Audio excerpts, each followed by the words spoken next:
episode 83 of Speak Up 83 of them League. things. Who has worn 83 over the course of their career? Let's see. We should have this done by now.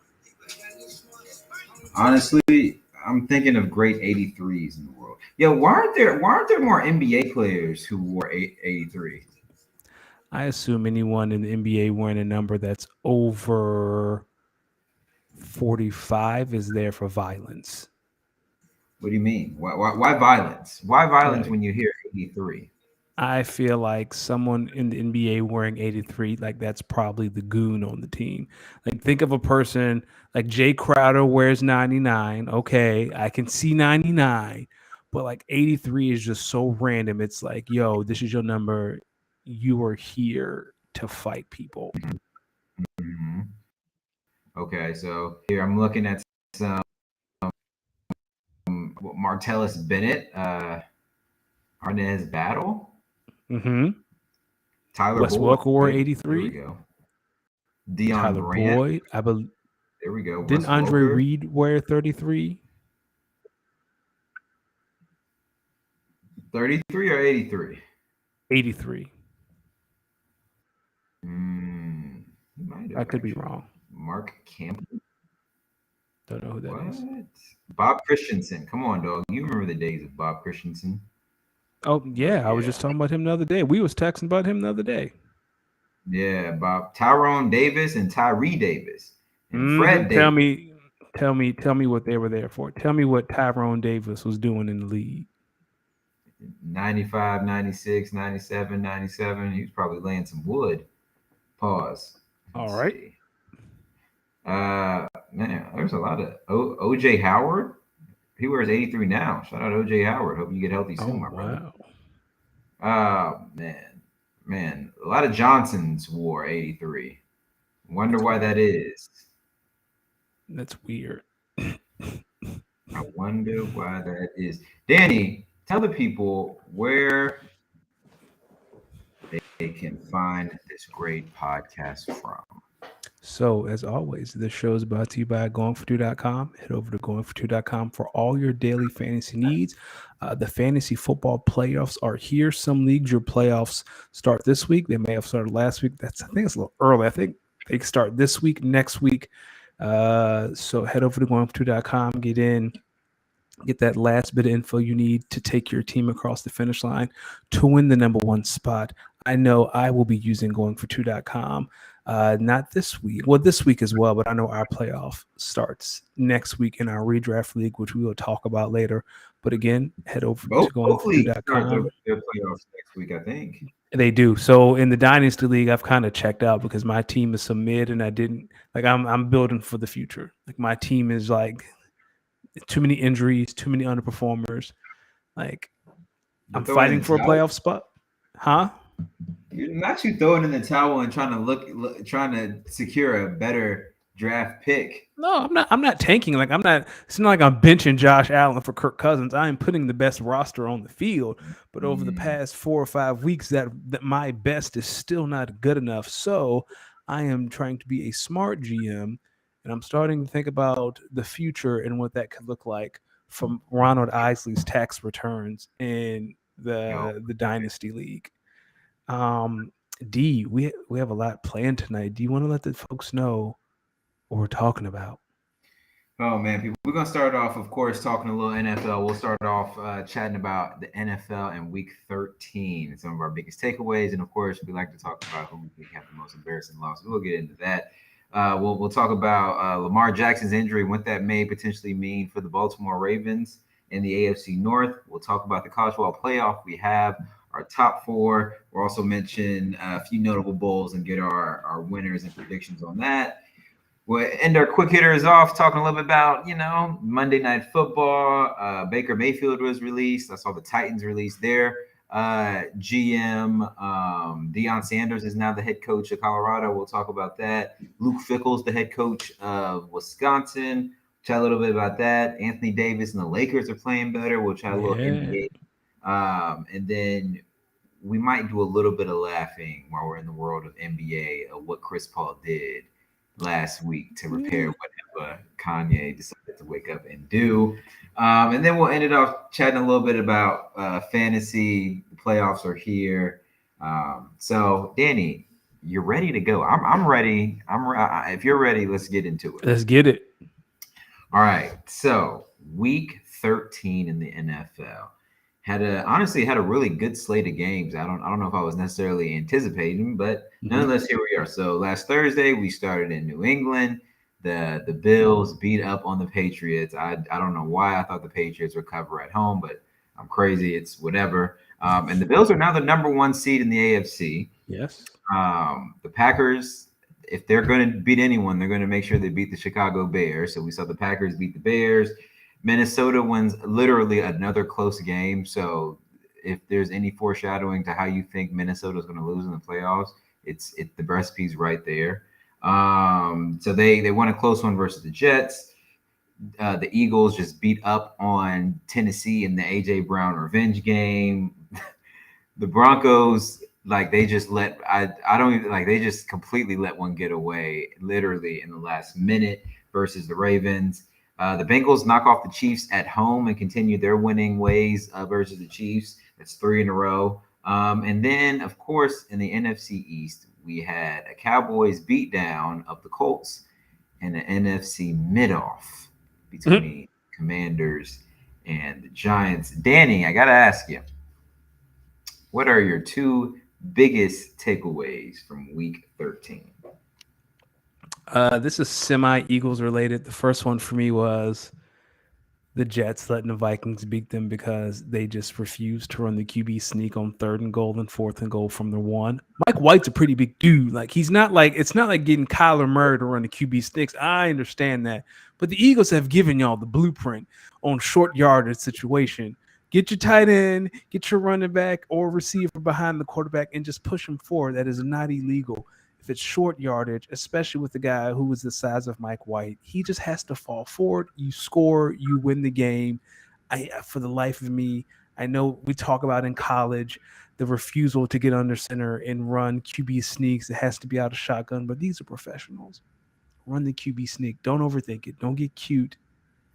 Mike White could just have fallen forward into the end zone. It's a very, very easy play to do. I don't know why with fourth and less than one that I don't know if it was Peyton or Eli who was saying it yesterday. It was like, why would you do a play where you have to exchange the ball for 4 yards in the backfield? Doesn't make All you need sense. is less than a yard. So I definitely feel you on that. That was number one. I was just flabbergasted watching that on Red Zone, and even Scott Hansen was like, "Yo, why don't you just run a QB sneak?" Like the whole world's like, "Hey, man, You're he just right has there. to fall forward." You're right there. The second one for me is you talked about it earlier. The Bengals have beaten the Chiefs 3 times this calendar year. It looks like Joey B. Who would have thought? I mean, I would have thought. Joey B seems to be Patrick Mahomes' kryptonite. Joey B, so yo, I'm blacker than you. Come here, give me these dubs. I'm joking. Joey B took his chain and said, "You is not one of them. Stop fronting for the persona of these dudes out here." Yeah, That's what he was telling them. Nah, nah. It's definitely interesting. You wonder if the Bengals think they may have a recipe for success when it comes with matching up one on one versus the Chiefs because they clearly have a formula in beating them. It's three different yeah, times. One time in the game that sends you to the Super Bowl. So it's not like they haven't gotten the Chiefs' best effort. If anything, they have gotten the Chiefs' complete best effort, and they cannot seem to beat them. So you got to wonder. And this is a copycat league. What do the Bengals do well versus the Chiefs that other teams maybe don't do? Because a lot of teams have, I mean, a lot of analysts and a lot of people have been just nutting off the 49ers in that defense. But the last time the Niners and the Chiefs played this year, it wasn't pretty. It that's wasn't true. pretty. So, Ooh.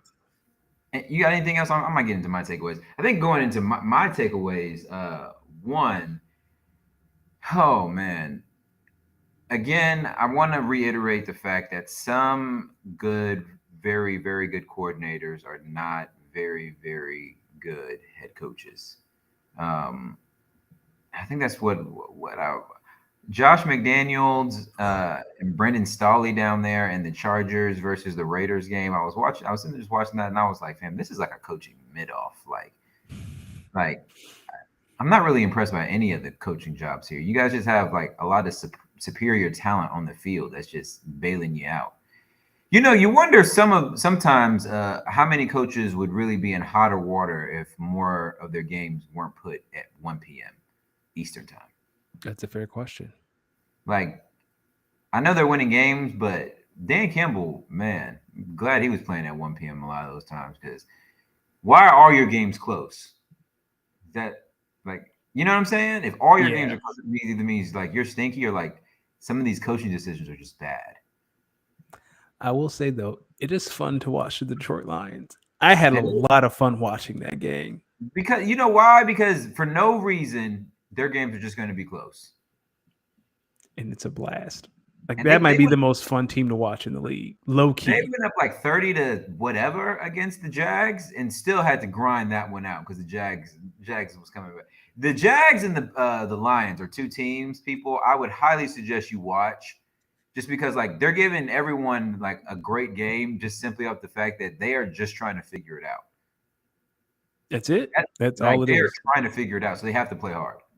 Those are like the worst teams to play during the year too. Not the teams that are like playing for like playoff implications, but the teams who have nothing to play for and they still play hard. It's like, hey, yo, dog, y'all got 4 wins in the 13. Like so far in 13 games, y'all got 4 wins. Like, why y'all doing this?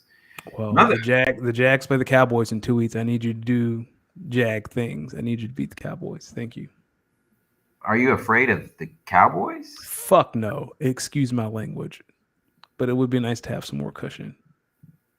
You would. I'm surprised you're not asking for more cushion versus the Minnesota Vikings. Ain't nobody worry about the Vikings. Okay.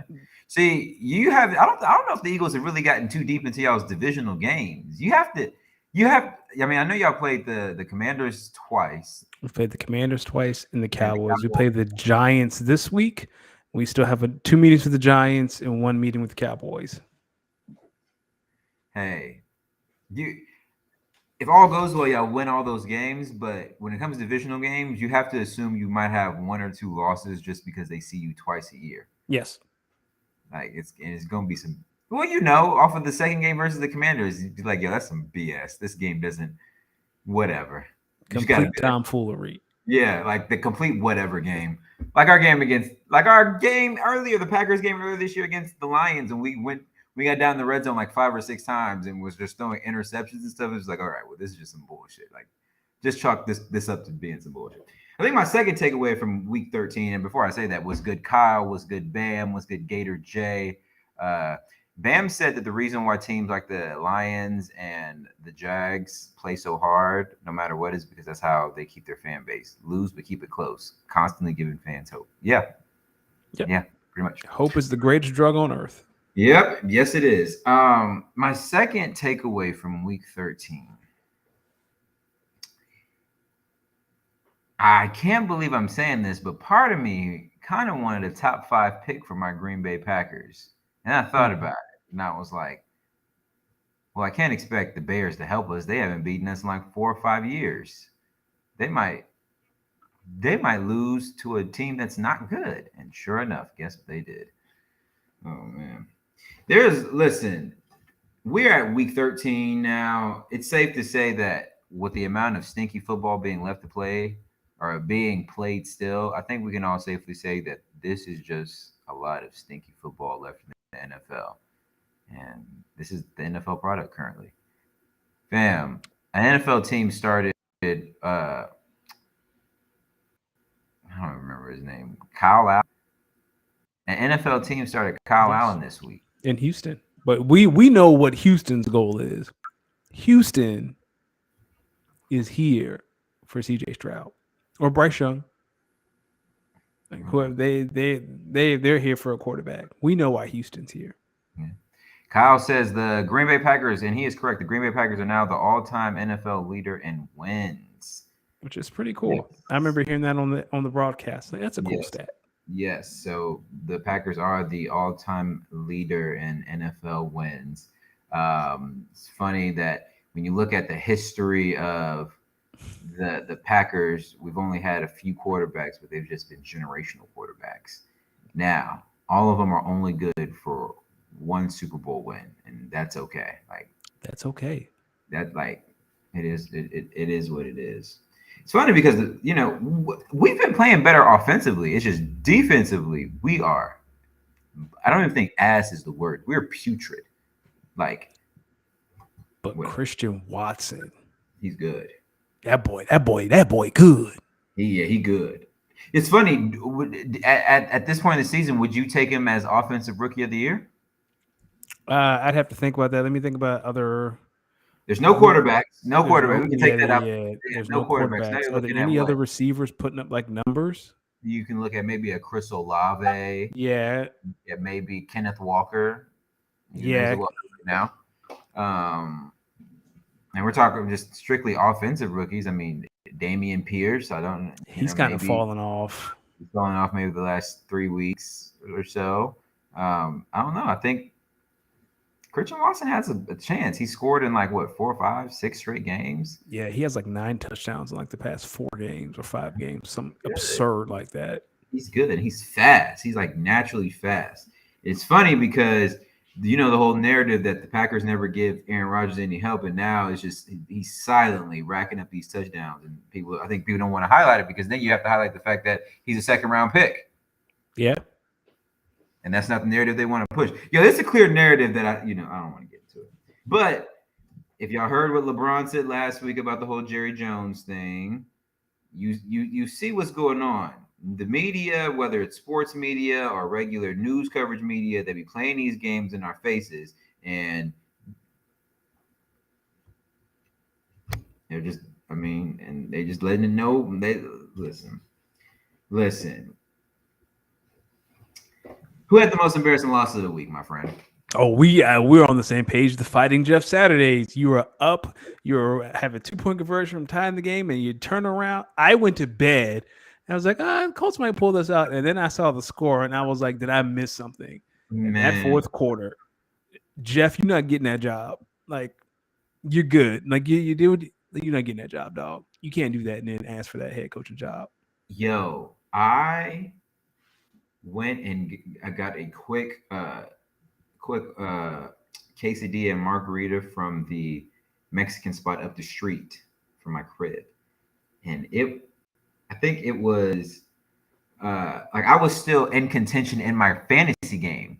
I needed the Dallas defense to keep letting the Colts score, but not letting it be Jonathan Taylor or Michael Pittman, because dude had Dallas defense, Jonathan Taylor, Michael Pittman, and they were essentially balancing each other out to where he wasn't really gaining it in the points that he needed Mm-hmm.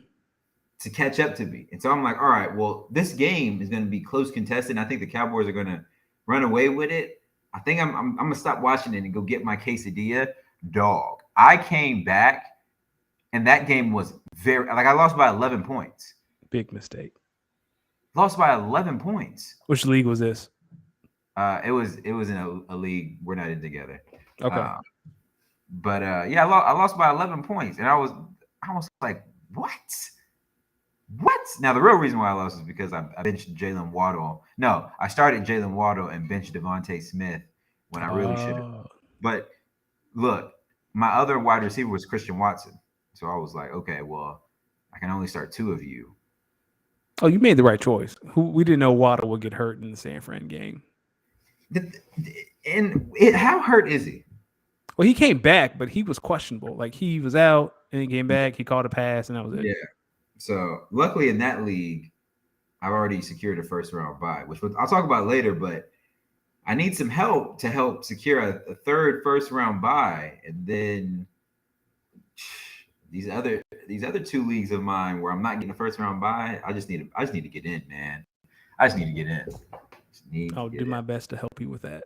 I actually had a different most embarrassing loss of the week. So while that Colts game was disgusting and it was nasty, I cannot seem to. This is like when JaVale McGee was donkey of the day, not donkey of the day. It was on Shaqtin' the Fool for weeks at a time.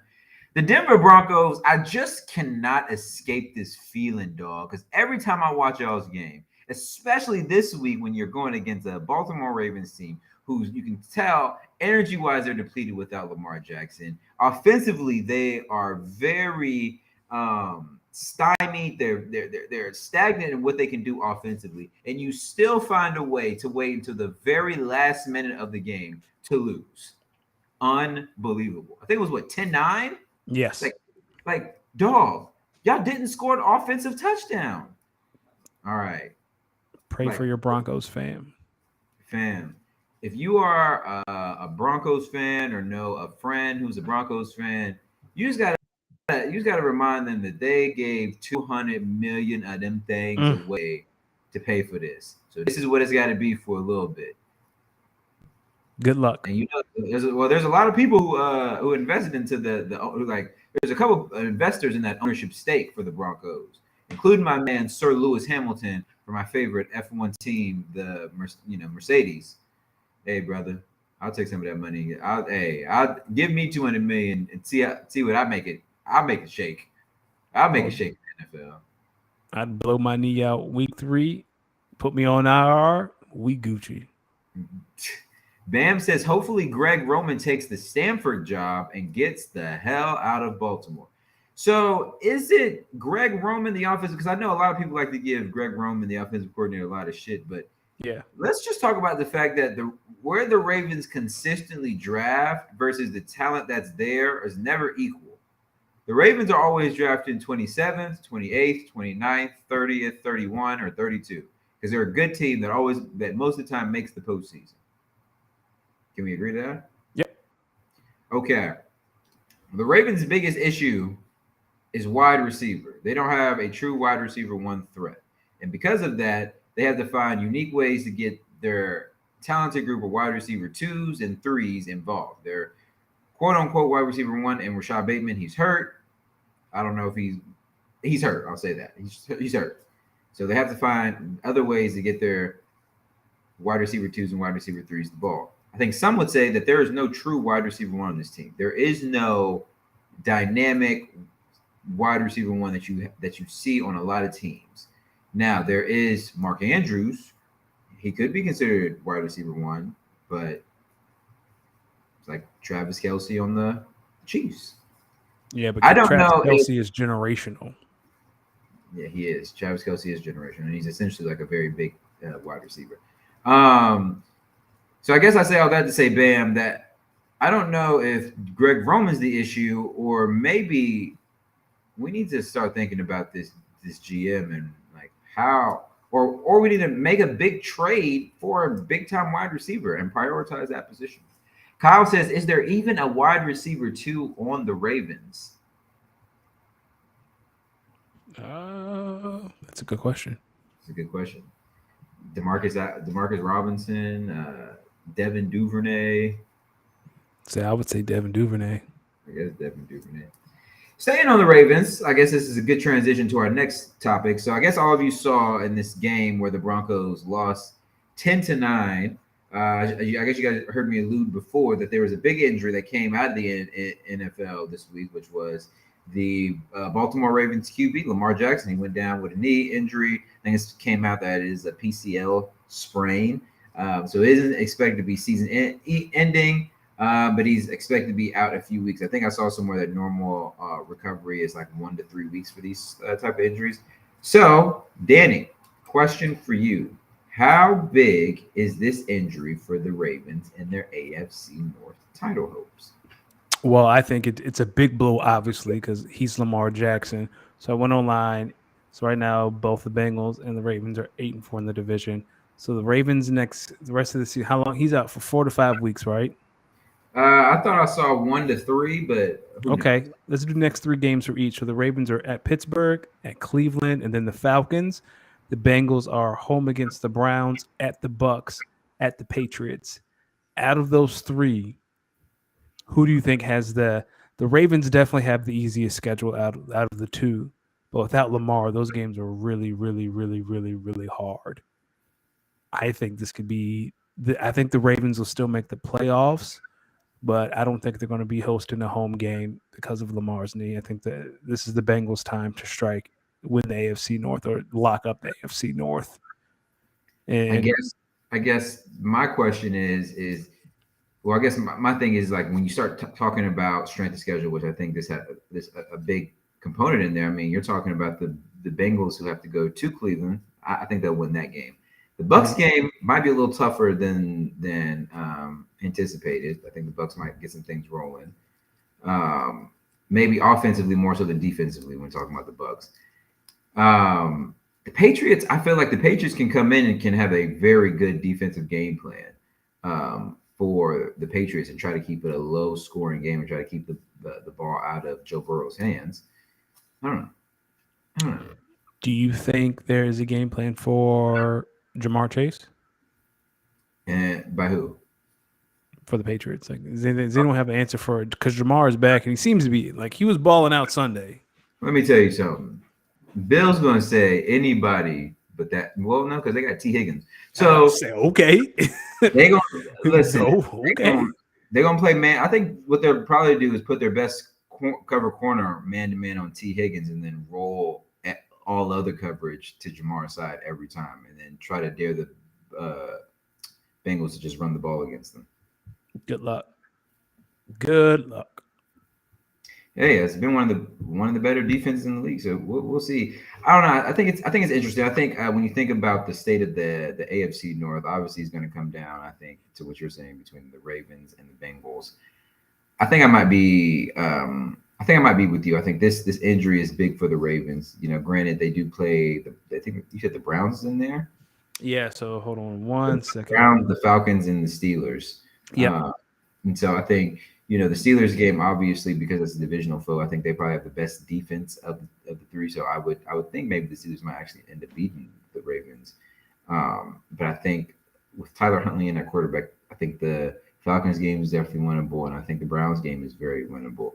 We'll have to see, if Deshaun Watson, if he continues to look how he did in his first game back, then you know I definitely think they can beat the Browns. But let's just see how that chemistry starts to roll around. Bam says Bam says they need to hire Eric Bieniemy ASAP and let Jim Harbaugh, no John Harbaugh go. John. Wow. You want to let Harbaugh go? Why? And he also says the Ravens will lose the next two, and we will see how bad the team is without Lamar. No offense, Bam, but I hope they realize now we need to pay Lamar. Like I know people are saying, well, he hurt his knee. Well, now they don't know. Now they may be hesitant to pay him. Well, if you lose 2 out of 3 and you're knocked out of contention, now you see how valuable Lamar is. Get that man his money. You get him his money ASAP. So Kyle made an interesting. Kyle brought up an interesting point about if we go back to draft day, you'll remember that the Ravens, alongside the Titans, who we talked about earlier, made big decisions to trade away their wide receiver ones on draft day. Obviously, we know the Titans traded AJ Brown to the Eagles, and then the Ravens traded Hollywood Brown to the Cardinals. Arizona. Yeah. So Danny, I guess when you look at the state of where the Ravens and the Titans are now, how do you think? Do you think they regret those decisions at this point in their season? Ravens, no, because I don't think Hollywood Brown is a wide receiver one. It's not like he and Lamar Jackson were lighting the league on like a Tyreek Hill and Patrick Mahomes. It's not like they were lighting the league on fire. And then the Ravens were like, "Nah, we're not going to pay you. We're going to trade you away." I do think the Titans. I saw a video resurface today on Twitter of Mike Vrabel when they announced that AJ Mm-hmm. Brown had been He traded, was and not happy. he was not happy. So I think the Titans 100% regret it. I don't think the Ravens do. I think Bam earlier said, or someone in the chat said that the Ravens just don't prioritize wide receivers. So I don't think they're because I mean, what has Hollywood Brown done in Arizona? Well, I mean, he was doing all right, and then he kind of got hurt. Yeah, So I don't know. I think I got to watch the latest episode of Hard Knocks in season because it's like, man, you start looking at the names that's on this Cardinals defense or offense and defense, and now I'm starting to feel bad for him because it's like, yo, y'all shouldn't be performing like this, but y'all also are kind of some ass, but y'all also shouldn't be performing like this. Um, yeah, it's funny that you bring up that video because I also saw that video earlier today, and the caption I think was under it was how Mike Vrabel had won the power struggle. So you could clearly see that there was a disconnect between Mike Vrabel and I believe his name was like Robinson or John Robinson. Yeah, There that you sounds right. clearly see there is a power struggle. Um, I think when you and it makes me maybe look at Mike Vrabel a little bit differently now because it's clear that he probably has been trying to push for better overall players to come there and trying to push the GM to pay. I feel like the GM was probably giving him bottom of the barrel, or I shouldn't say bottom of the barrel, or bottom not as good talent, and Mhm. you can clearly see that they've been making the most of it. And they've been successful. I think I think the game last week, you're playing your former team and you're just seeing like how badly, this roster is put together, what's lacking, and you're like you have to see it because it's playing against your team of like what this team is clearly missing, the true number one receiver. And now you gotta look back on your GM and it's like, yo, you had him. Yep. And why didn't you just want to pay him? Because Tennessee's not a place free agents are going to go, right?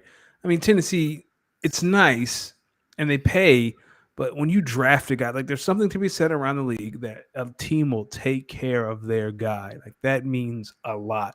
He is homegrown.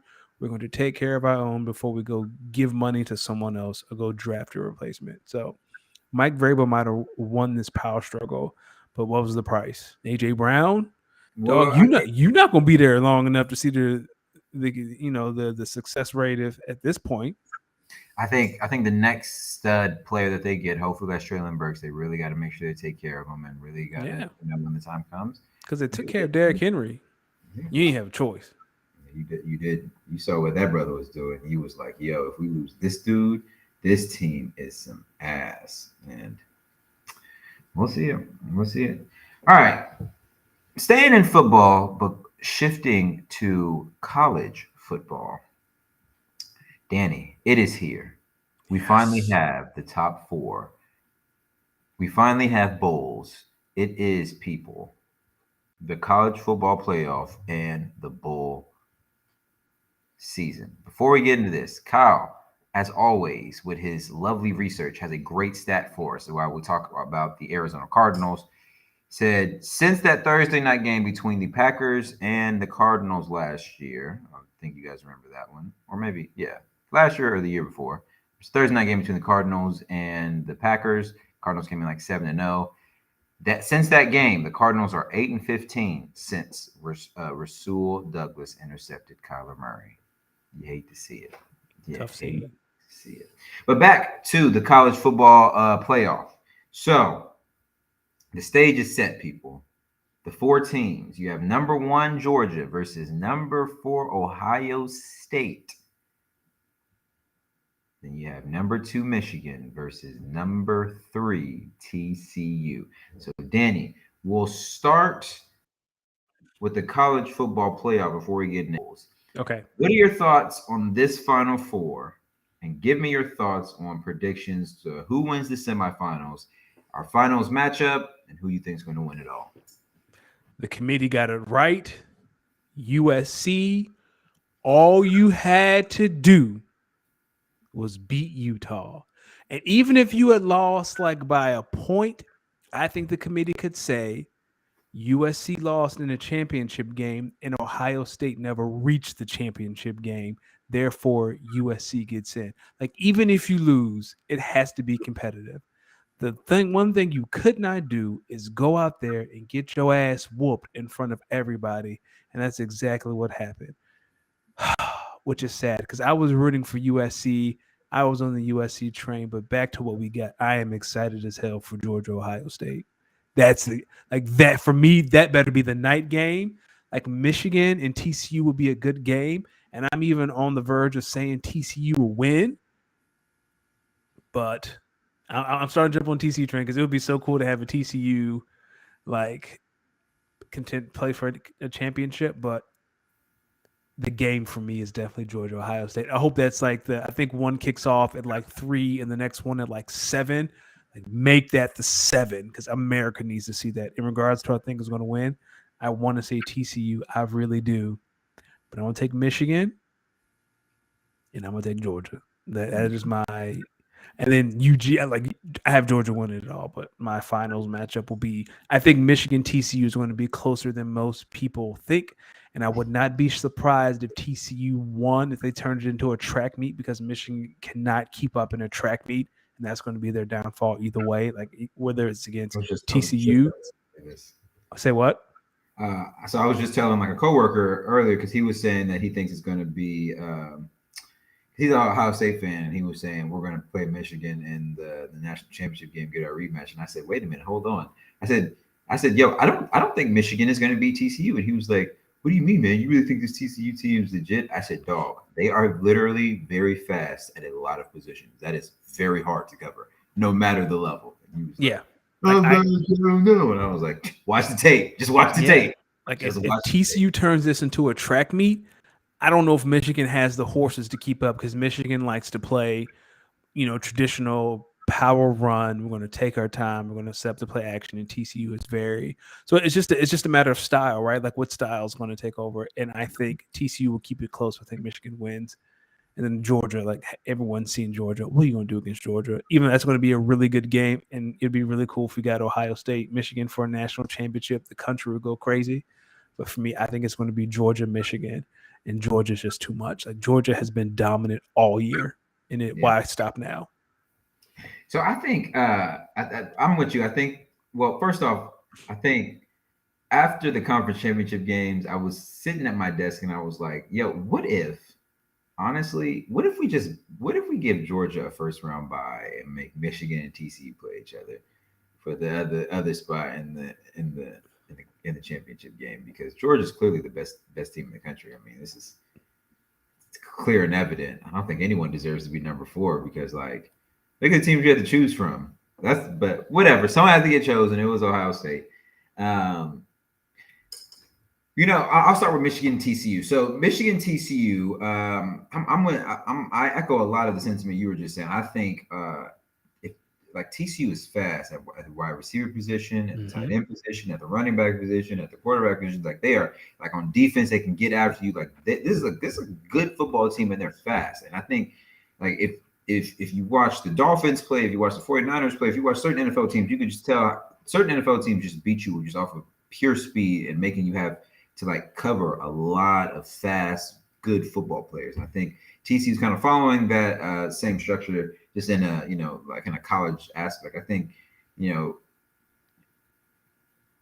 Jim Harbaugh's he's got to play real sound football, real complimentary football.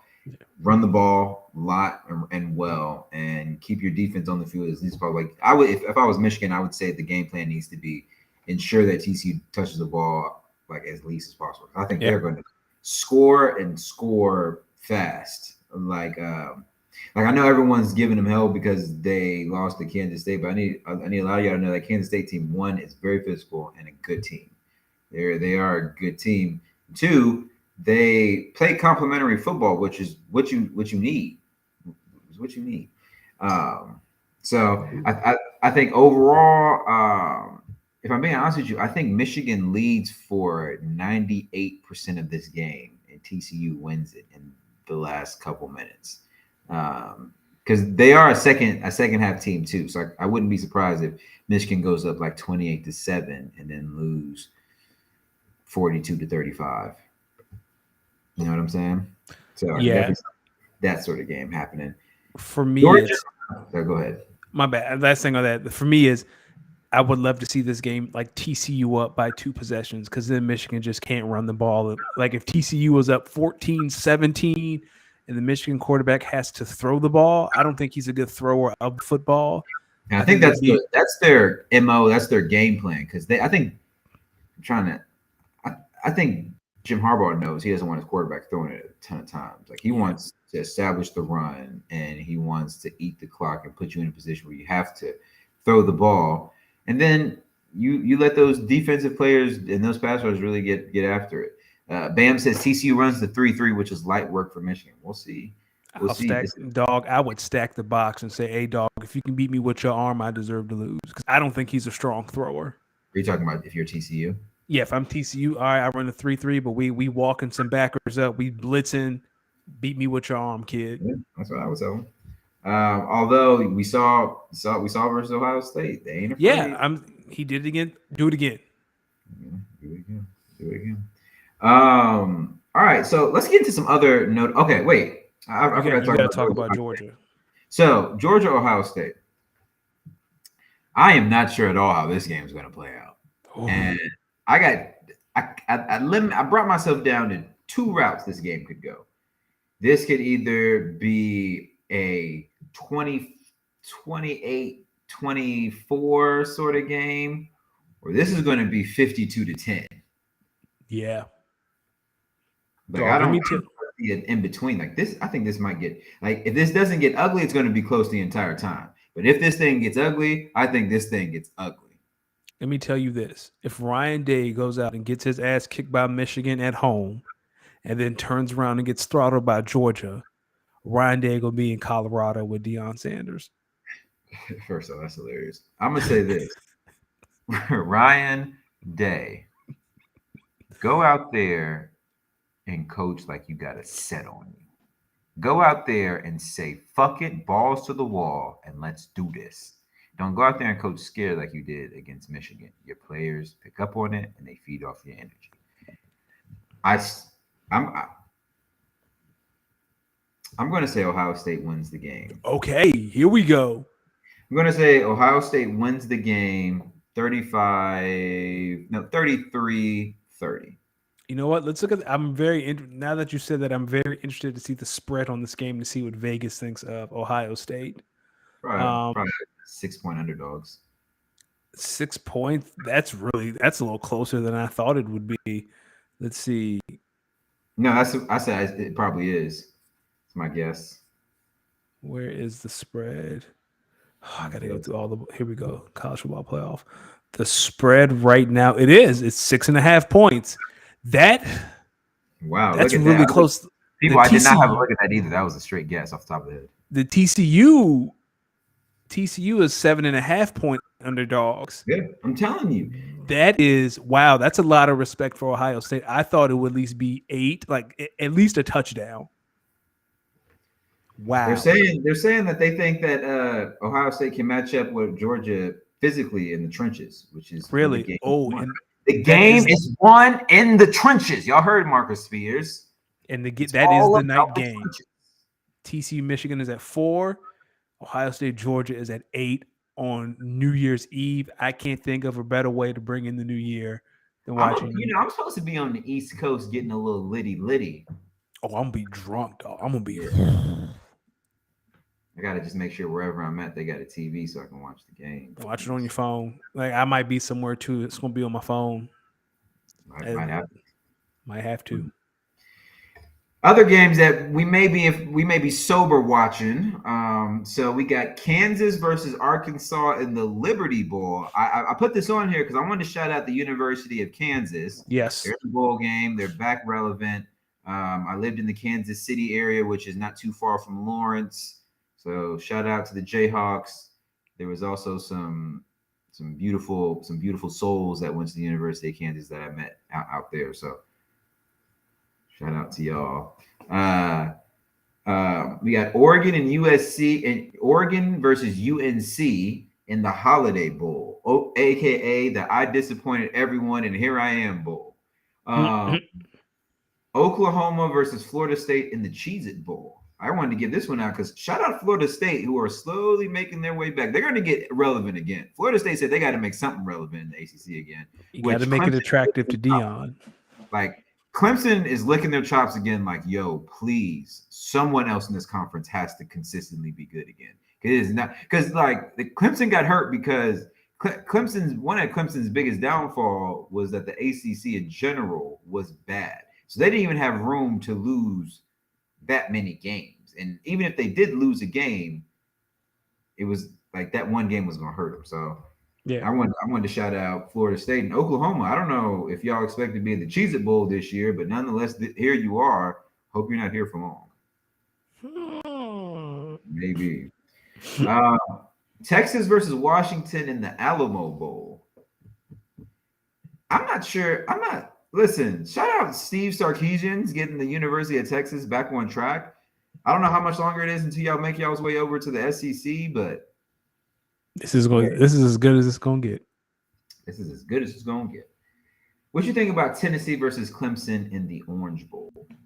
I mean, Malik Hooker's hurt. I'm not interested in watching Tennessee without Malik Hooker. Like, if And Clemson does not win this game, Dabo, we need to have a conversation. yeah, I think Clemson's defensive line should really make a big impact here with Yeah. Hendon not playing. Um, Hendon, man, I'm sorry, man. You should be a Heisman finalist. I don't Oh, know I why said you. Malik Hooker. That's the wrong name. Yeah, I tried to correct you, but I knew what you were saying. It's all good. I appreciate Um, it. Bama versus Kansas State in the Sugar Bowl. That's the Uh, one. this is the one because this is another one where I'm like, oh, either this is going to be close or this is going to look a lot like the 2012 national championship game where you're asking and begging Nick Saban to please call off the dogs. Like, we get it. We get it. Y'all are Bama. You didn't even have to make it to your conference championship game for us to know you are clearly one of the four best teams. I'm sorry. Like, Yep.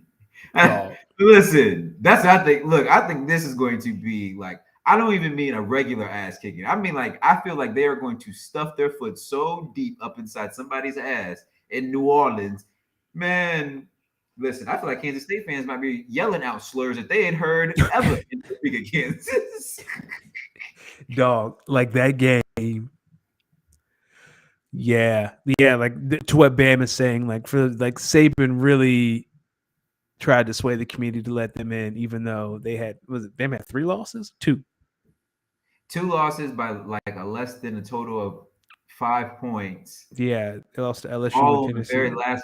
last plays of the game, all on the road. Dog. Saban is Kansas State about to be a sacrificial lamb. Yeah. What he was trying to say is, look, I got all these damn NFL players on my team. If y'all don't let them play in this college ball playoff, a lot of them are going to declare for the draft. Or a So lot of them go jump in the transfer portal to go talk to Dion. I'm sorry. I keep talking about Dion. We'll talk about Dion later. that too. A lot of them either going to the draft or getting transfer portal with Dion. Although I would say I would say it's probably like 5% of Alabama players might overall. Like, I feel like for Bama, either you're leaving because you are a good player who wants more tick, so you can get more film out there, or you're a good player who hasn't played at all and you need some tick to get some film out there. Yeah. But Agreed. I mean, listen, I was sitting. I mean, I thought Nick made some good points. It's just unfortunate, man. He had one less loss. Yep. If you had made it to the SEC championship game, even if you had lost to Georgia, you'd have Yeah, they gotten would. in. Yeah, they would have. They would have. Yo, an opening round with Bama and Georgia would have been hilarious. That's what the streets need. That would have been hilarious. Utah versus Penn State in the Rose Bowl. I think this has the potential to be really, really good. Looking forward to seeing this game. And then Southern Cal versus Tulane in the Cotton Bowl. I put this on here because I don't know if you guys watched the Tulane UCF. UCF game. Tulane, listen, I think Tulane might take it straight to him in Dallas. Let me tell Because you. Tulane's a team I feel like everyone's going to be playing. Like, all their best players are going to be playing. Oh, yeah. Lincoln Riley. If you lose to Tulane, dog. I saw Gus Malzahn and UCF beat a top 10 Auburn team. I've seen it all when it comes to bowl season. That's Them fair. players do not be caring. I don't mean they don't. They care, but they don't care. Because if you're not playing for the national championship, now you're just playing a football game to play a football game. And to get free stuff. Yeah, and get free stuff. That's it. All right. So outside of the college football playoff, is Bama versus Kansas State the most exciting game on your slate? It's not the most exciting, but it's going to be the funniest game. Because like you said, Nick Saban, he not calling the dogs off. Nah. Nick Saban gonna drop 50. Nick Saban gonna drop 50 on Kansas State. That little running back they got that look like Darren Sproles, lace your chin trap up. Because these men in Bama. Listen, Kansas State, I'm gonna say this. Y'all better hope Will Anderson not playing that game because it is gonna be it's gonna be nasty. They go, you know what they're gonna do? They're gonna transition to another game. But yo, we're gonna throw in an old Sugar Bowl because this reminds us of Georgia, Hawaii. Like America don't need to see this. Kyle said that Curtis Rourke won the MAC MVP.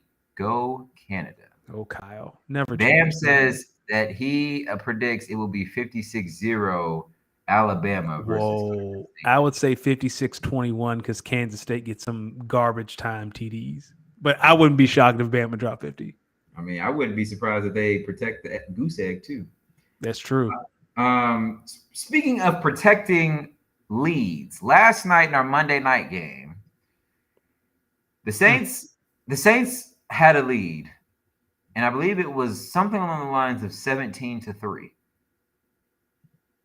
16-3. 16-3. They had a 16-3 lead. The Saints lost that game to the Bucs 16-17. Danny, what are your thoughts? Thank you, Tom Brady.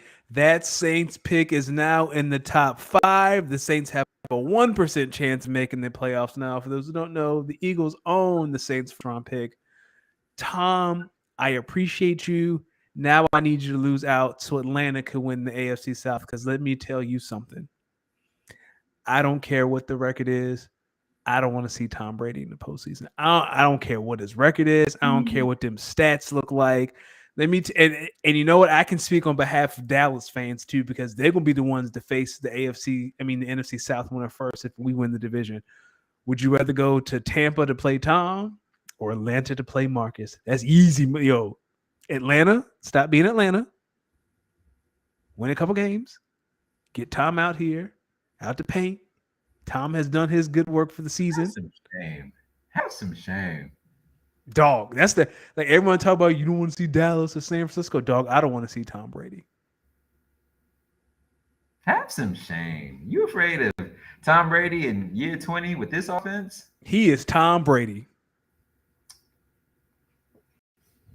I was watching that game and I was like, Dennis Allen, man, that job is not yours for long. I can tell you that.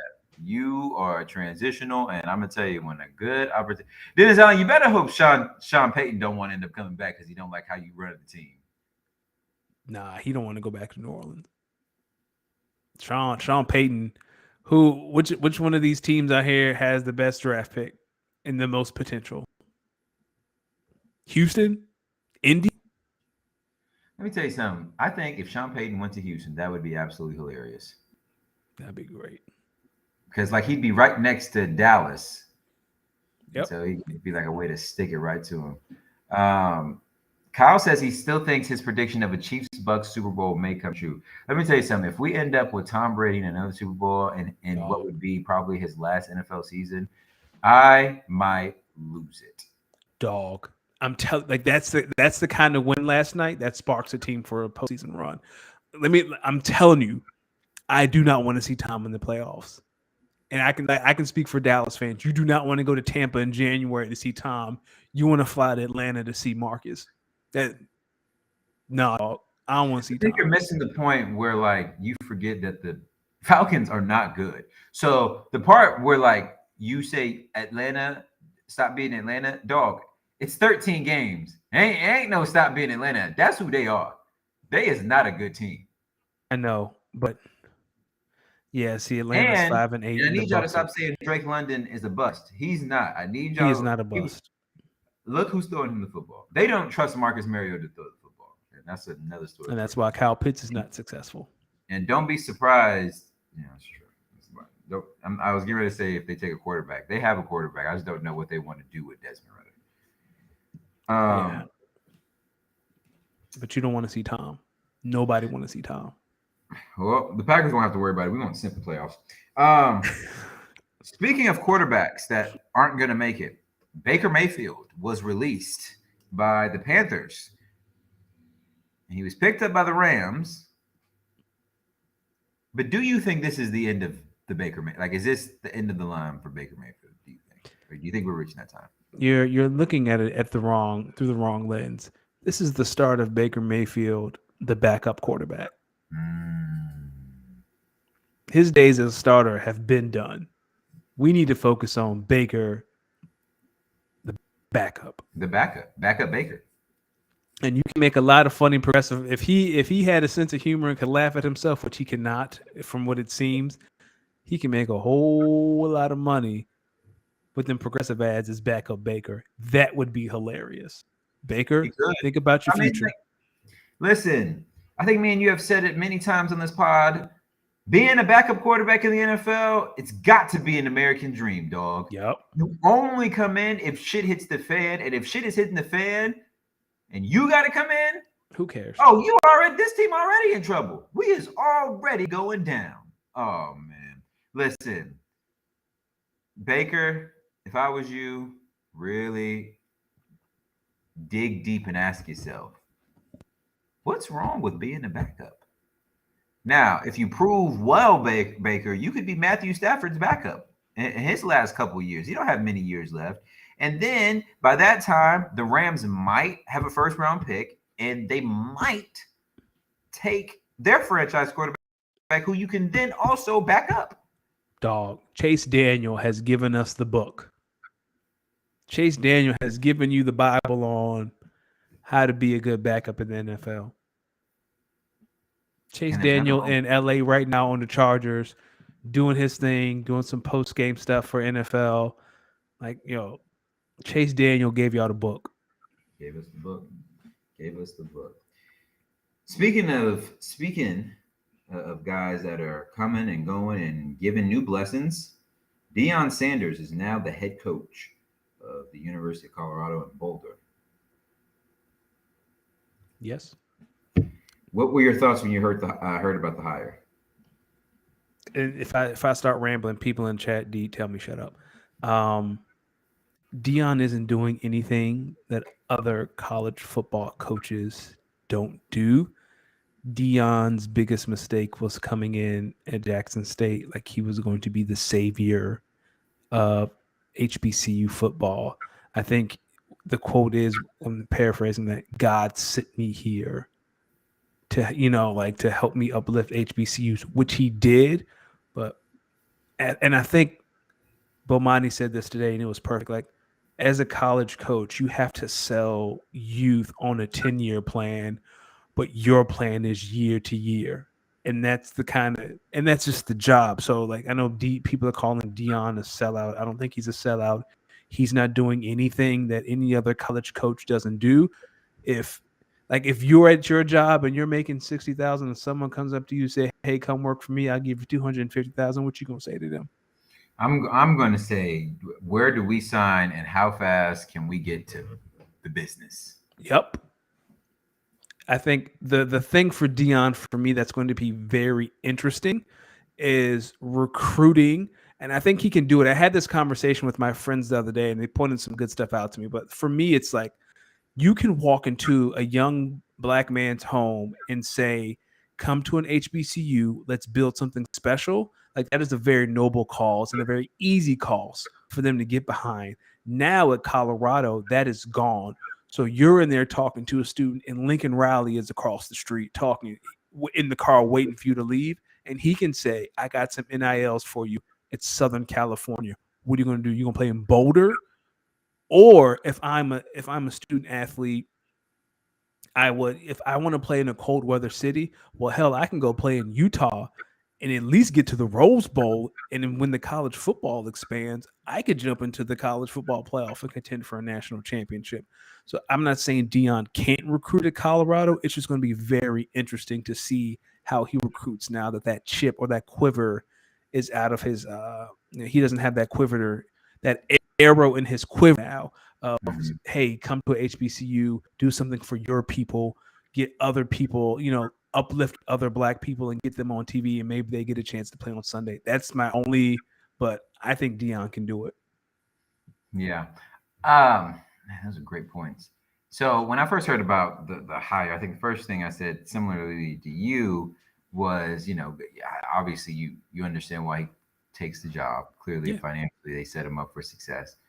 I think I also thought back to the line about, God sent me to help save HBCU football, and If I think about it, I think what happened was, or maybe what happened with Dion was he came in and he garnered success. I think Bambi, we talked about it. He brought Jackson State a ton of new deals, which also is obviously also going to help set them up for success. But I think he started thinking about, all these incredible and very talented football players we have here at, Jackson State aren't getting the same professional looks that some of these, to be honest, average players at these Power Five schools are getting looks. I mean, he's having to watch.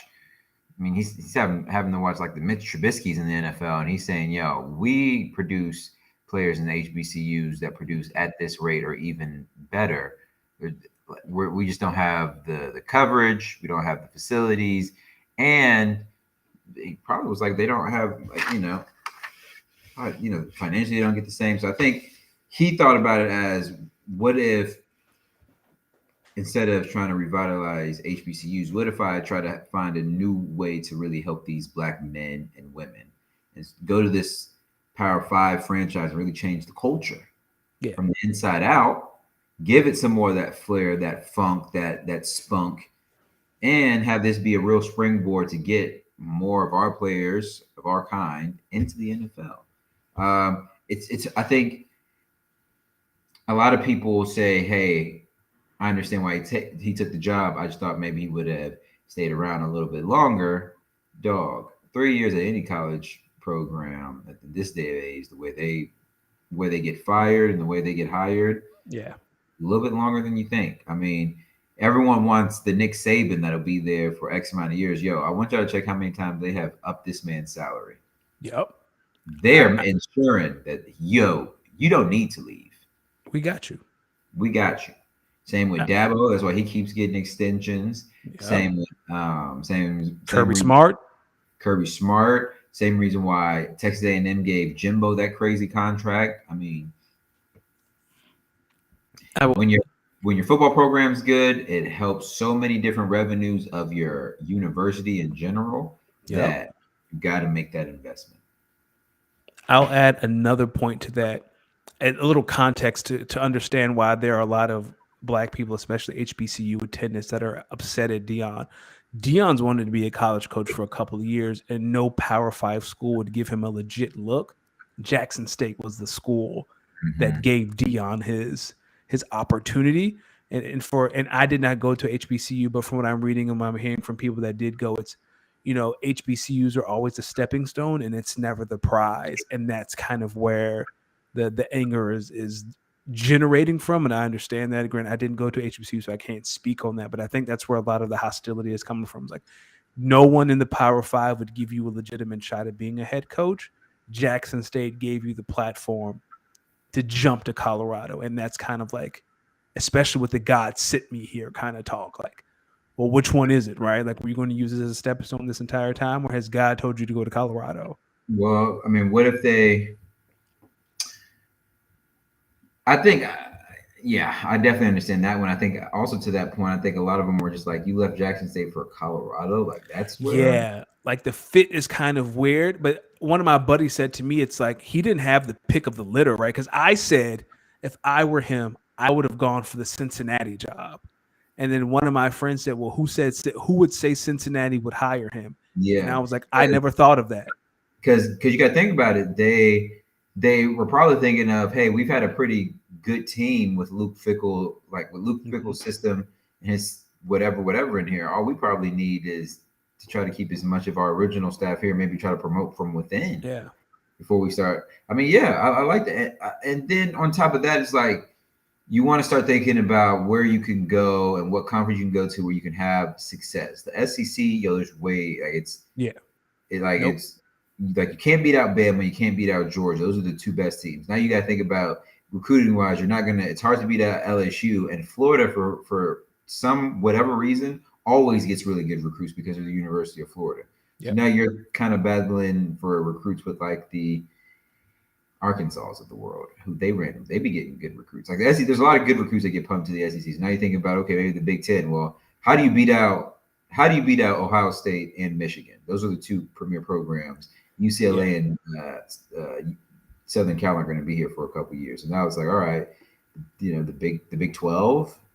It's like, well, Well, Cincinnati's going to the Big 12, but again, like who's to say he wasn't running for that job? So and on top of that, it's like, okay, in the Big 12, if we we had Cincinnati, I believe what UCF was the other one or something like yeah, that. UCF is the other one going in. Yeah, yeah, and I was like, okay, well, think about the landscape of the Big 12. Like, which one of those states would he have had a ton of pull in the recruiting? UCF, maybe, but Florida State and UF take a lot of recruits, Yeah, and a and lot then of Florida recruits go to other out of SEC schools. yeah, you know, A&M, no, not A&M. I mean Texas Tech, no. TCU, we clearly see no. Texas got their guy. I mean, it's hard. You start thinking about it, it's like, all right, that's where he probably ends up landing in the Pac-12, where they're still trying to keep some ship together. And I want a lot of people to think about this too from a Pac-12 perspective. I imagine that the Pac-12's commissioner and whatnot, when he saw this hire, got eager, was rubbing his hands like Birdman because he's like, oh, we got Deion Sanders in this conference now? Or are you serious? So, and here's a point that I'll bring up to this: what happens when Dion start getting too black, right? Because at Jackson State, he could be his flair is welcomed because we as a culture understand the showmanship and the flair of Dion.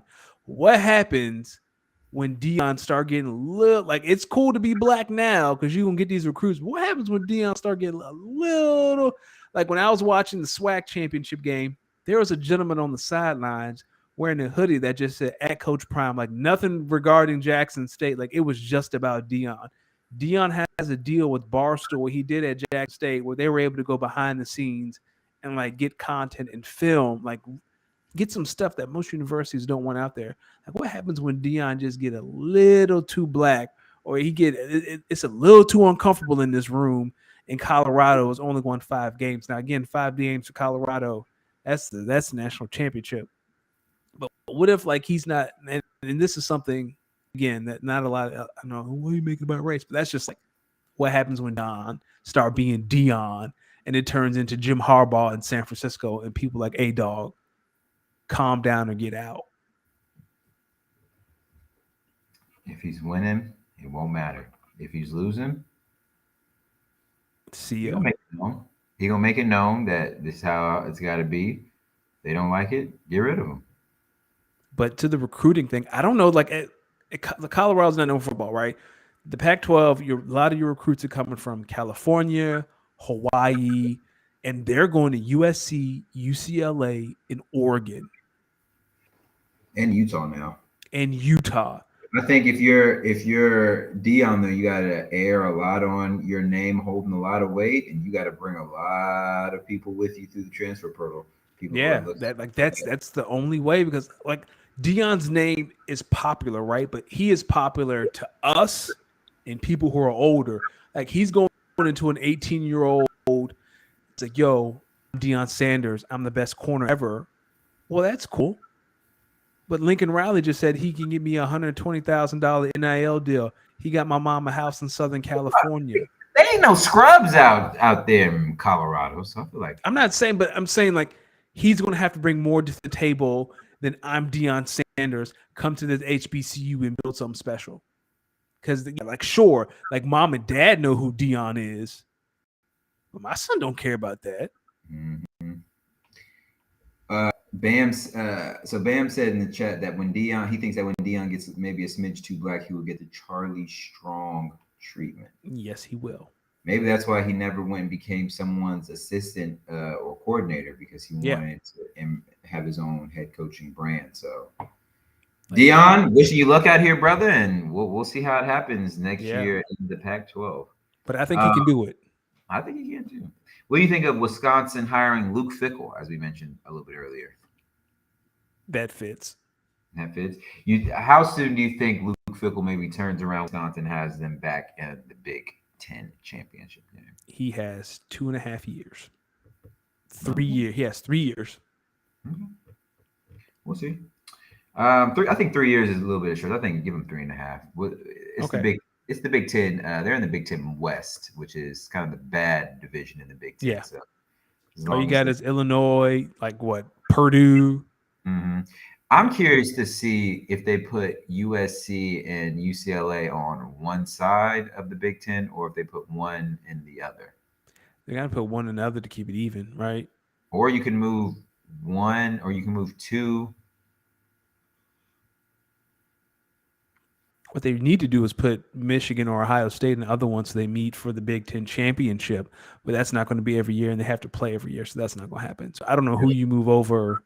What who in that division was like, yo, we'll move over. We got it. Yeah. Don't even worry about it. We'll jump to the other side. Rutgers, Rutgers, Maryland. Yo, if I'm Rutgers and Maryland, dog, I'm just like, get me the fuck out of this division. Especially if I'm Maryland. Maryland's actually somewhat decent. Rutgers is just garbage. Like if I'm Maryland, it's like, yo, we can go over here, and all I got to worry about is Luke Fickle and some offensive linemen in Nebraska and Wisconsin. Oh, we good. I'm over here. Mm-hmm. We'll see. Switching gears a little bit to the NBA. Let's go. I don't know if you've been noticing, the Lakers have been playing a lot better and sound Mm-hmm. basketball, rooted in defense and playing off of Anthony Davis, who looks like he's putting up some MVP numbers. His sad part is he's on a team that's below 500, but they're like 8-2, 7-3 in their last 10 games. The Lakers are. They don't look bad. And if we've noticed anything from the play-in tournament and these last couple of years, that some teams have a bad first half of the season, then they start getting hot, and they have a very good second half of the season. That sets them up real nice for the playoffs. Danny, what are you taking away? Was the world a little bit too premature on the Los Angeles Lakers? No, the Lakers were terrible. Like that. Shout out to Darvin Ham for figuring a little bit of this out and starting to get this team settled in. Oh no, but they look like donkey shit at the beginning of the year. So I'm not. I don't think we were like going like, oh, a little overboard on Lakers. I am excited to see this Lakers team.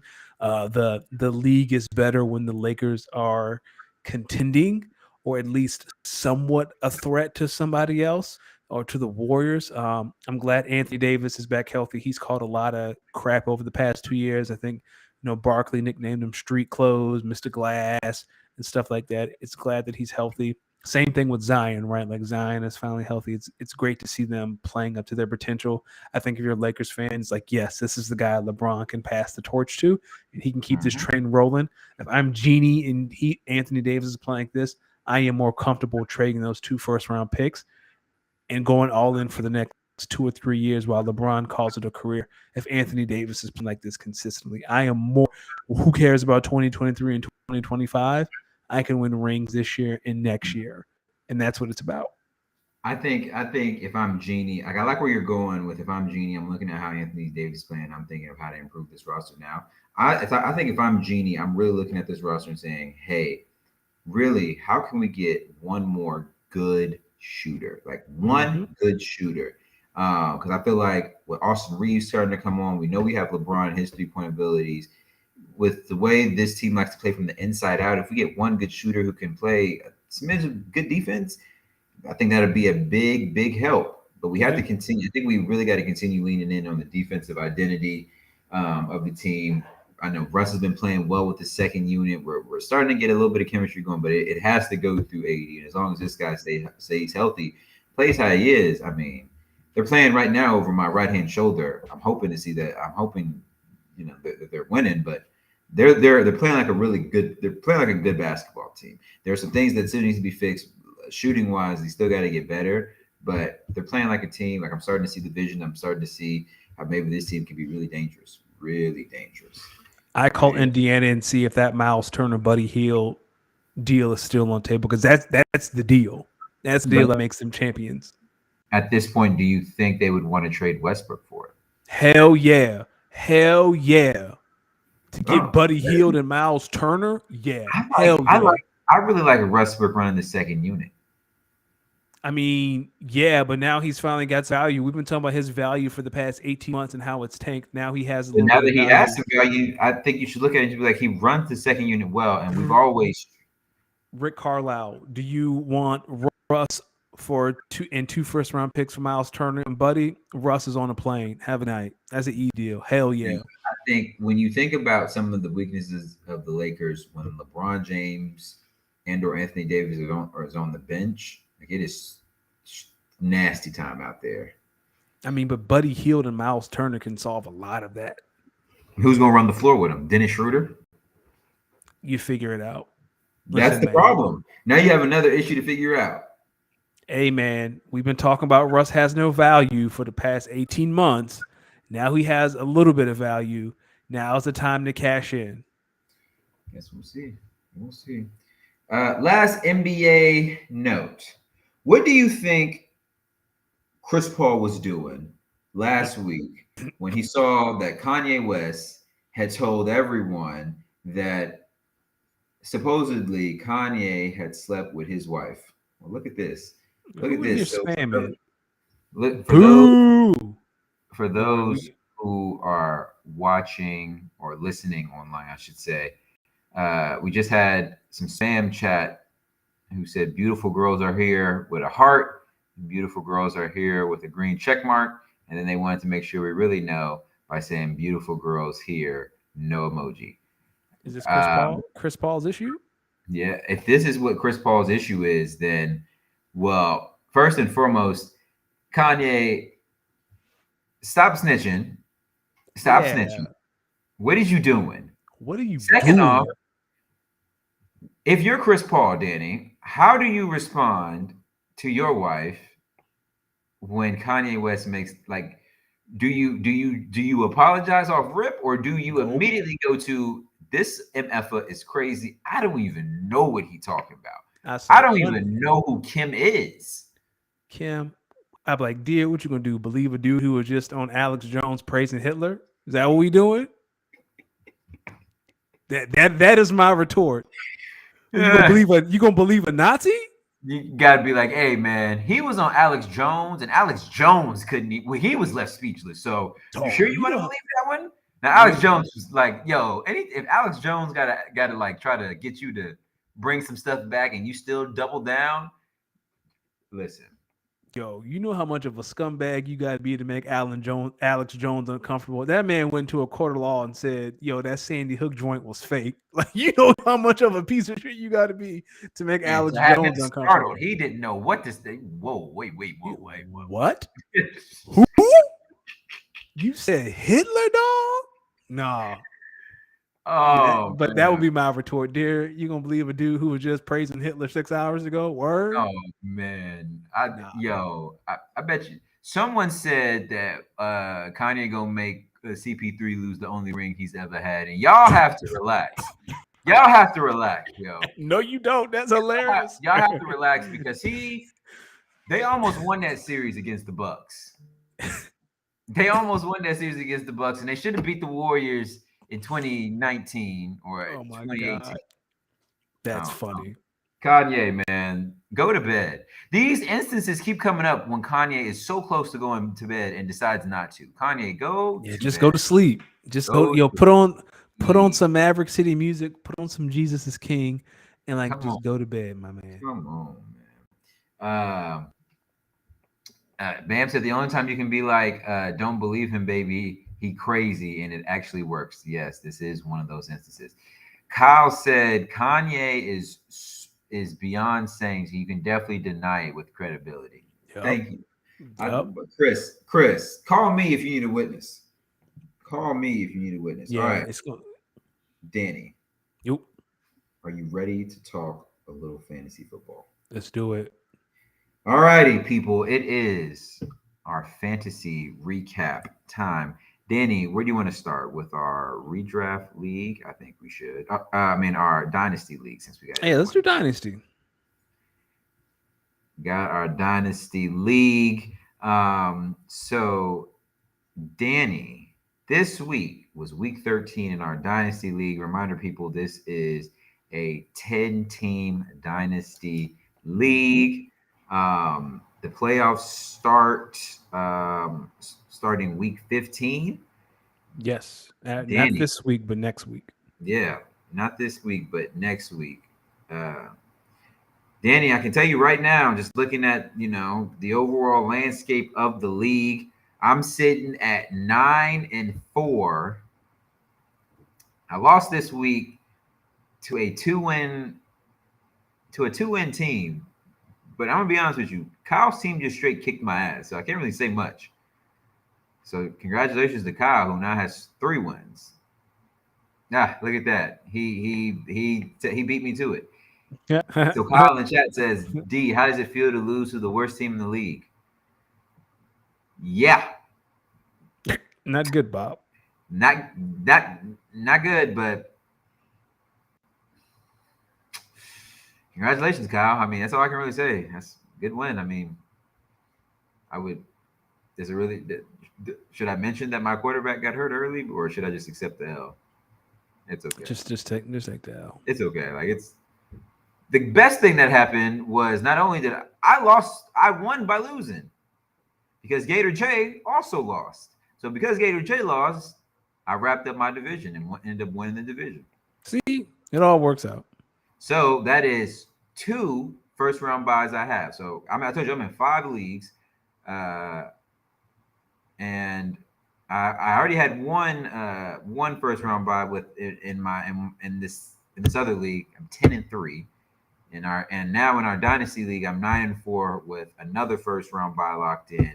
And then my most expensive league, I'm 9-4, and I'm essentially tied with 2 other people at 9-4, but I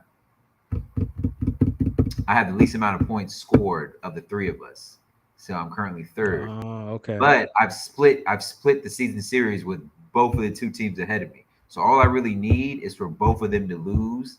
And if I win, I'm the number 2 seed and get that first round bye. Which is what we're here for. Say what?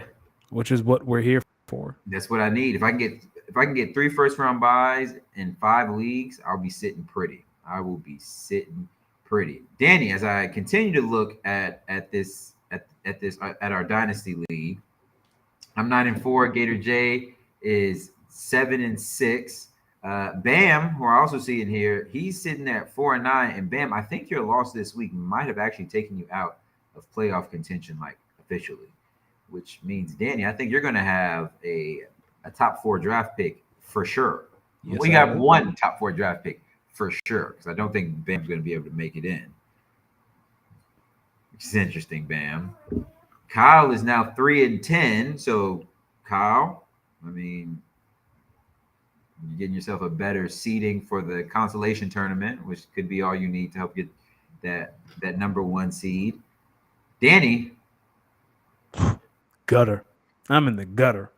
You're saying that, but there's so in your division, Danny, you have 2 9-4 teams who play this week for the division title. Like whoever wins that division, I mean, whoever wins that matchup gets the division title and the number 1 overall seed. So it's cool stuff. Cool stuff. We'll see.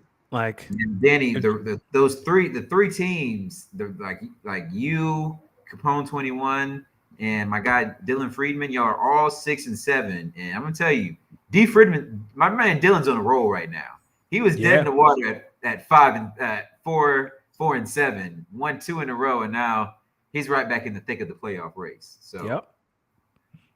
I'm curious to see who gets the last spot. And next week in 2 weeks we're gonna kick off the playoff tournament and the consolation tournament. And I am excited. I'm excited to see who ends up getting the number 1 overall pick and who ends up being our inaugural champion in this dynasty league. There's a universe where I can have 2 top 4 picks. Yes, there is. There is. So there is. We are moving forward. All right, Danny. So our redraft league. Yes, sir. We're gonna get up out of here. Our redraft league. I just want to start by saying, people, if you've been listening to this podcast for the last month and a half, you've probably been hearing about how in this redraft league I've been on a losing streak, but it has been by some of the most unluckiest draws ever. Yeah. Finally, it ends. This losing streak ends at 6. And not only did it end at 6, people, but I actually still have a legitimate chance at making the playoffs. Like in this league, it literally comes down to the last week. I need three teams to lose, and I have to win my matchup, and I think I get the sixth seed. Is that Crazy. not wild? I went on I legit went on a 6 game losing streak and still might have a chance to get in. And I'm gonna say this again. If I make the playoffs, I am going to be a tough out. That is all I'm gonna say. I've been paying attention to a lot of teams. My team over the last 2 weeks in this particular league has been cooking. It has been cooking. It just needs to make the tournament. Now, if I don't, it's all good. I lost 6 in a row. But how a man can go from 4-2 to 5-8 is unbelievable. The gutter. Unbelievable. The gutter. But you're back. You back. I got 39% chance of making. Is that not wild? Last week I was at like 15. Now I'm at 39. Wild. I didn't think it was going to happen, but I'll do because you need the person I'm playing against to lose. I'll do my best. Man, I need Eric to lose, Greg and Jordan. The funny thing is, I've split the season series with no, I split the season series with Eric. I've already beaten Greg. So if Greg loses and I win, I for sure pass him because I already have the head-to-head record. I have more points scored than Eric and Jordan. So if all of them win, I'm telling you, I'm just gonna because my team's not bad. I was just catching some hell. It's all good. And a couple of them play some tough matchups. Now, most important thing is I gotta win. Yes. I have to win. Listen, man. On my end, I clinched the division this weekend. I'm sitting at 10-3.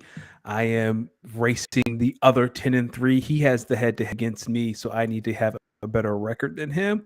No. Don't know if that's one. No. You beat him already. So I have the head. So he needs to win. Because that's why you've been the number one seed since you guys played. So if we both win, I have the number one overall seed. Yeah, it would be nothing's changed. That's why you're the number one seed now, because when y'all played, you won. Then he lost another game, and then you end up being tied. And because you had the head to head, that's why you're the number one seed now. Beautiful. If you lose, he's the number one seed, because if you lose and he wins, he's number one seed. If y'all both lose, you're the number one seed. He has to finish with a better record than you. If that makes sense. And I need to score 68 more points than him to be the points leader as well, because it's 40 to lock the division up, right? That's the division winner gets 40. No. Division winner gets 25. Highest scoring team gets 50. Okay, so I need Jalen Hurts to have another Jalen Hurts game, and I need Derrick Henry to be Derrick Henry. Like I won this week, but it's only by like 7. Yeah, it's that time. It's that time. It's definitely do or die time. If you're out here and you're in the last week and still in playoff contention, you need to give yourself a pat on the back for at least giving yourself a chance to make the playoffs. And that, when you drafted your team, was all you wanted, was a chance to make the playoffs. That's it. So look at your lineups, look at your matchups for your players, and put the best lineups out here. And good luck to everyone out here who is fighting for that last playoff spot. If you've already locked up your playoff spot, if you already locked up your first round bye, congratulations to you. But a lot of us in a couple leagues, this is it. Put the best stuff out there. And maybe don't start them if they play on Thursday night unless they are an absolute fucking gamer. Like Devontae Adams, you start them on Thursday night. I'm actually in a bit of a kerfuffle. Oh, because you have Josh Jacobs. Yeah, I have Josh Jacobs. I might. We got to get out of here. Yeah, I got Josh Jacobs, and I've been sitting Garrett Wilson, and Garrett Wilson's been balling. I feel like Garrett Wilson needs to get into this lineup in some form or fashion. So it's either bench Deebo Samuel or it's going to be benching Josh Jacobs to get him in the lineup because Garrett Wilson's been going off. We'll be chatting. I'm curious to see what you do, man. All right, Danny, let the people know where to find us. Find us Twitter, Instagram, speak on _pod. For those of Audio Adventure, or right now, remember, send us an email, speakonitpod14@gmail.com. Speak on it pod14@gmail.com or answer questions. Speak on it _pod. Twitter, Instagram. Find me on the Bird app at DannyOcean41. Hey, make sure you guys follow me on Instagram, Twitter, IG, YouTube, Twitch at Los Demix. That's LOSDEEMIX. Make sure you guys follow the pod. Make sure you send us your questions at speakonitpod14 at gmail. I can't wait next week to hear about everyone's fantasy stories. Listen, if you're going into week 14 and this is your last week to try to make the playoffs and you make the playoffs, let us know. If you don't make the playoffs, let us know. Tweet us, let us know your results, Yes. how it works out. I'm gonna be sure to let y'all know what it's like. But I'm in five fantasy football leagues. I'm in the playoffs for 3, trying to get a first round bye in 3. I already have a first round bye in 2. I'm going for the third one.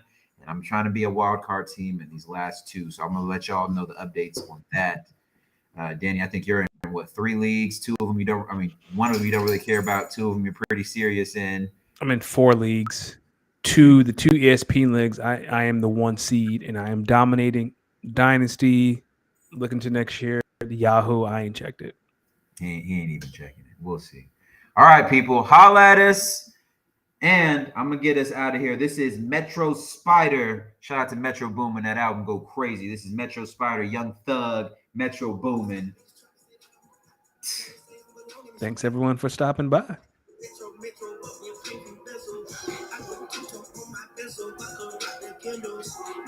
Peace.